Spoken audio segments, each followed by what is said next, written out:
तर नमस्कार मित्रांनो, आता आपण ट्रान्सफॉर्मर ऑन डीसी सप्लाय हा टॉपिक बघणार आहे. आता आपण लास्ट ह्याच्यामध्ये पहिल्या लेक्चरमध्ये काय बघितलेलं की ट्रान्सफॉर्मरचं वर्किंग प्रिन्सिपल आपण बघितलं की एसी सप्लाय दिल्यानंतर फ्लक्स क्रिएट होतात, तेच फ्लक्स फ्लो होतात कोरमध्ये आणि ते फ्लक्स लिंक करतात प्रायमरी वाइंडिंगला एज वेल एज सेकंडरी वाइंडिंगला आणि त्याच्यामध्ये ईएमएफ इंड्यूस्ड होतो. ठीक आहे. तर आता आपण हे बघणार आहे की आपण सुरुवातीला मगाशी जे व्होल्टेज अप्लाइड केलं ते व्होल्टेज आपण एसी व्होल्टेज अप्लाइड केलं, पण आता जर आपण डीसी व्होल्टेज अप्लाइड करू ट्रान्सफॉर्मरला तर काय होईल हे आता आपण बघणार आहे की डीसी व्होल्टेजला ट्रान्सफॉर्मर कसा वर्क करतो ते आपल्याला बघायचंय.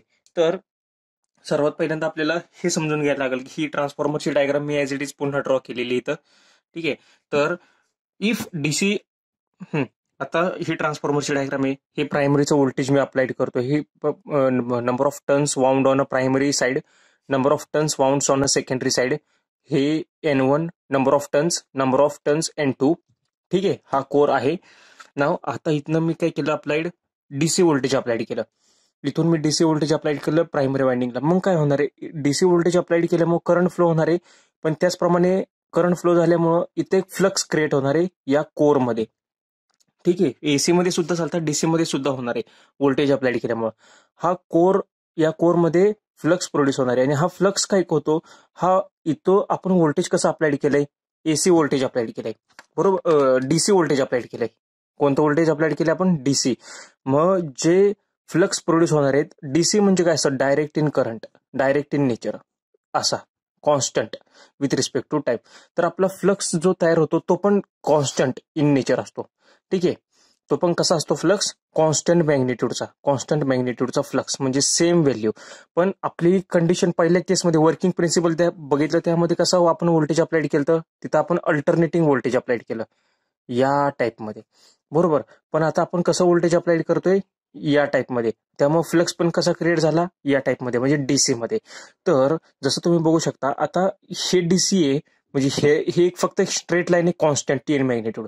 मग मला एक सांगा, आपण लेन्झ लॉ नुसार, आपलं Faraday's law of electromagnetic induction नुसार आपण काय बघितलं, is equals to N D phi by D t. आणि लेन्झ लॉ मुळे is equals to minus N D phi, हे मायनस साईन फक्त लेन्झ लॉ मुळे आलं. पण हा फॉर्म्युला ऍक्च्युली काय, फॅरेडेज लॉ ऑफ इलेक्ट्रोमॅग्नेटिक इंडक्शनचा फॉर्म्युला आहे की is equals to N D phi by D T. Okay. तर जर आता हे कॉन्स्टंट इन मॅग्निट्यूड आहे ना, जर कॉन्स्टंटचं डेरिव्हेटिव्ह आपण घेतलं तर ईएमएफ काय इंड्यूस्ड होतो बरं, 0.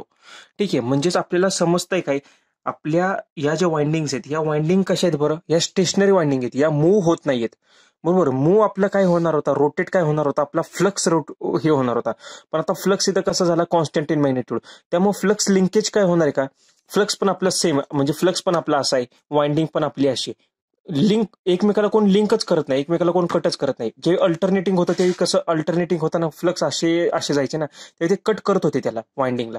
पण या केसमध्ये कोणीच कोणाला कट नाही करत आहे. त्यामुळे काय होतं, rate of change of flux linkage जो आहे वाइंडिंग सोबत, वाइंडिंगला फ्लक्स लिंक नाही करते, त्यामुळे कट करत नाही आणि लिंक पण होत नाहीये. त्यामुळे ईएमएफ काय इंड्यूस्ड असेल या फॉर्म्युलेनुसार, हे D phi by D T हे 0 झाला, फ्लक्स लिंकेज 0 असल्यामुळे. त्यामुळे ईएमएफ इंड्यूस्ड म्हणजे हा ईएमएफ काय प्रोड्यूस होणार का, इथं नाहीये. इथं पण ईएमएफ काय इंड्यूस होणार का, काहीच नाही. त्यामुळे ईएमएफ तर इंड्यूस्ड होणार नाहीये. ठीक आहे. मग आपल्याला मेन नीड काय आपली, की ईएमएफ इंड्यूस्ड होण्यासाठी आपल्याला अल्टरनेटिंग फ्लक्स लागतो. कसा फ्लक्स लागतो, alternating, not a constant type.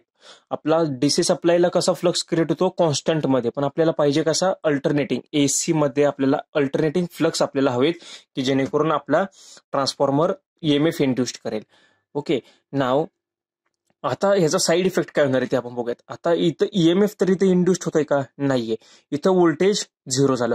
मग काय होणार, इथं आपण व्होल्टेज, तर इथून व्होल्टेज अप्लाय करतोय, पण इथं व्होल्टेज काहीच तयार नाही होते. त्यामुळे काय होतं, आणि ही जसं आपण मगाशी कन्स्ट्रक्शनचे जे टॉपिक बघितले, कन्स्ट्रक्शनमध्ये तुम्ही बघितलं, मी या वाइंडिंग सांगितलेलं तुम्हाला कंडक्टिव्ह मटेरियलचे असतात.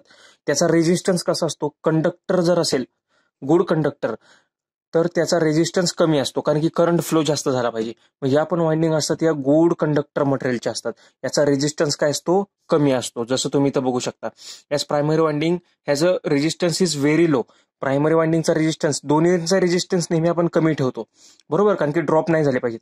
आता रेजिस्टन्स कमी असल्यामुळे आणि इथून आपण व्होल्टेज अप्लाइड केल्यामुळे काय फ्लो होणार यामध्ये, करंट. पण हा जो आता रेजिस्टन्स खूप कमी आहे, रेजिस्टन्स खूप कमी असल्यामुळं करंट कसा असणार, खूप जास्त असणार, कारण की रेजिस्टन्स हा अपोजिशन असतो करंटला अपोजिशन खूप कमी झालं, त्याच्यामुळं करंट हा खूप जास्त वाढला. मग इथून खूप हाय करंट फ्लो होणार आहे इथून या वाइंडिंग मधून, प्रायमरी वाइंडिंग मधून. आणि तो काय होणार, खूप हाय म्हणजे आपला जो रेटेड करंट असतो ना त्याच्यापेक्षा जास्त करंट इथून फ्लो होणार या प्रायमरी वाइंडिंग मधून. असा इथून या या या फक्त वाइंडिंग मध्येच फ्लो होणार प्रायमरी, इकडे तर काहीच होणार नाही, पण फक्त या वाइंडिंग मध्येच हाय करंट फ्लो होणार. आणि आता जसा करंट फ्लो झाला की करंट जर वाढला तर काय होतं, I2RT हे लॉसेस पण वाढतात.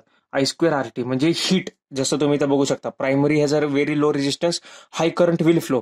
आणि करंट हाय फ्लो झाल्यामुळे काय होणार, हीट पण प्रोड्यूस खूप जास्त असणार आहे, त्याच्यामुळे I2 लॉसेस इन्क्रीज होणार. त्यामुळे काय होणार आहे, व्हेरी हाय करंट फ्लो होणार आहे. आणि I2R लॉसेस वाढल्यामुळं, इथून जास्त करंट गेल्यामुळे हीट जास्त प्रोड्यूस झाली, हीट जास्त प्रोड्यूस झाल्यामुळे I2R हे लॉसेस जास्त वाढले. ठीक आहे, हे लॉसेस वाढले त्याच्यामुळे हीट खूप जास्त प्रोड्यूस झाली. आता काय असतं, या वाइंडिंगला आपण आहे ना एक वरती एक इन्सुलेशन लावलेलं असतं. आपले तुम्ही एक वायर बघितली असेल नेहमी, वायरच्या वरती कॉपरची वायर असली की त्याच्यावरती रबरचं एक इन्सुलेशन लावलेलं असतं. त्याचप्रमाणे या वाइंडिंगच्या वरती पण जे इन्सुलेशन असणार आहे ना ते वितळायला लागतं, एवढी हीट प्रोड्यूस होते. ठीक आहे, मग त्यामुळे काय होणार आहे, हीट जास्त फ्लो झाल्यामुळे प्रायमरी वाइंडिंगचं इन्सुलेशन जे असणार आहे ते बर्न होणार, ते जळणार आणि इथं ट्रान्सफॉर्मर फुटू शकतो.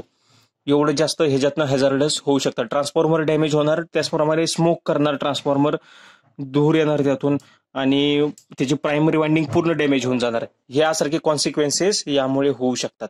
त्यामुळं आपण जनरली ट्रान्सफॉर्मरला डीसी सप्लाय आपण देत नाही. आपण ट्रान्सफॉर्मरला वर्क करण्यासाठी आपल्याला नेहमी एसी सप्लाय अवेलेबल असतो. ठीक आहे.